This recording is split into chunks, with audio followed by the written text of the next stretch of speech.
The 19th edition of the FICCI Frames, inaugurated by the I&B and Textiles Minister Smriti Irani, was all set to be a grand event. There are a lot of interesting sessions lined up with a few initiatives this year. The annual Media and Entertainment Global Convention also kick-started the same evening with the launch event, including the likes of Karan, Johar, Siddharth Roy Kapoor, Huma Qureshi, among many others, who held talks about the annual FICCI Frames event held at the Grand Hyatt and discussed core issues related to the entertainment industry. So, over and out to the FICCI Frame, and let's hear what Karan Johar and Smriti Irani discussed, as well as what did Siddharth Roy Kapoor had to say. I'm going to try and look at the media and entertainment industry with a glass half full and a glass half empty lens, because I think while we realize what the opportunities are and how far we've come, it's really important also to see what the challenges are and what we need to do to be able to move forward. So we're a 126,000 crore industry employing 7.4 lakh people. That's a glass half full. The glass half empty is that is less than 1% of the GDP of our country. The glass half full is that we've got a cable and satellite base of 155 million homes. The glass half empty is that we've got the lowest ARPUs in the world at around $3 or $4 per month per person. We're the largest producer of films in the world, and that's a statistic we enjoy throwing around very, very often. But at the same time, our entire industry is valued at less than the box office of Avatar. China, which has a similar population to ours and is around 4 to 5 times our GDP, has a film industry that's approximately 9 to 10 times our size. And we can get into why that's the case.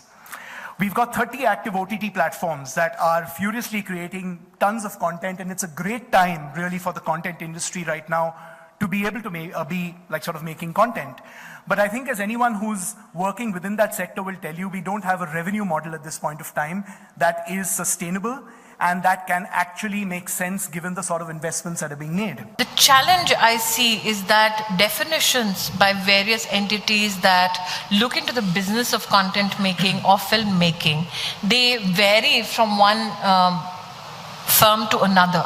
So at the onset, if we can define how we look at employment from our industry, direct or indirect, then irrespective of which platform we talk about, the employability opportunities of our industry, I think you will get more or less similar kind of data. Right now, the biggest challenge is that our data varies on the basis of the platform we are on. Right. That is one of the biggest, I think, needs of the hour today for the industry, because even from banking perspective, what a banker also needs to understand in terms of valuation for an industry is numbers that can be fixed from a, I think, point of view of definitions which do not vary and conclusions which don't vary because of certain partnerships or certain collaborations of certain platforms.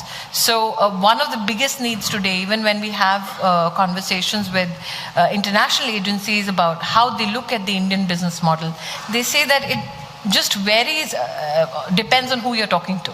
Right. So today, the report that has come pegs the business at, and I believe that FICCI also projected that by 2021, we'll hit the $35 billion mark. But somebody else today said that, well, we've already hit the $33 billion mark in the year 2017. So once we come to a conclusion as to exactly what is the size of our industry, direct, indirect, what is the employment opportunity of an industry, I think that's where we can take it forward. Insofar as IFI is concerned, I think that's just one chapter in a long book that is yet to be written. You yourself, along with my colleagues like Vani Tripathi, were a part of the government's effort to build a new bridge of communication at the Berlin Film Festival. And interestingly, the report that I received from the Indian delegation that was led by you was that it was not only about stars from India going to an international film festival, it was also decisively the Indian producers sitting there and talking just business. And I think that's another part that we should never shy away from, because whenever our contingents go to such international platforms, somehow we only position the faces that lead our projects, and we shy away from very aggressively talking about our business opportunities.